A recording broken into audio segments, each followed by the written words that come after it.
ওমা, ভাই নাকি বিয়ে করে বউ এনেছে? আরে ঘটি, তুই কি করে খবর পেলি? এই যে মহারানী, এত বেলা অবধি ঘুমিয়ে আছো আর মা রান্না করছে? থাক, ডাকিস না ঘটি, বৌমা কাল অনেক রাতে ঘুমিয়েছে।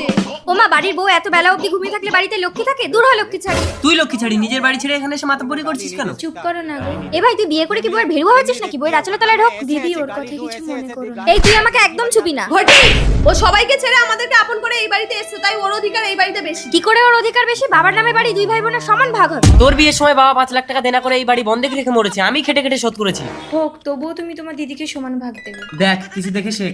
তোর বউয়ের নাটক আমি বুঝি না, ও জানে আমি আয়না তো পাবো, তাই ও নাটক করছে। মা, কি হলো? মা, কি হয়েছে আপনার?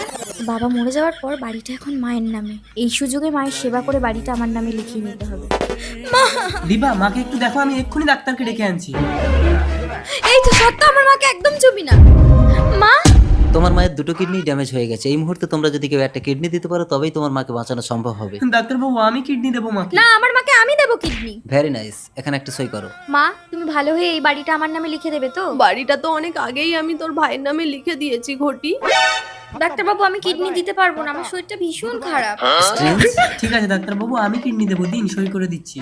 দাঁড়াও শুভ, তুমি খেটে সংসার চালাবে, আমি তো সংসারের সামান্য কটা কাজ করবো। তোমার মাকে কিডনিটা আমিই দেবো। বৌমা, তোমাকে কিডনি দিতে হবে না, আমার কিচ্ছু হয়নি। আমি ডাক্তারের সাথে যুক্তি করে তোমাদেরকে পরীক্ষা করার জন্য এই নাটকটা করেছি। আর এই বাড়িটা আমি এখনো কারোর নামে লিখে দেইনি। তুমি হলে বৌমা নাম্বার 1।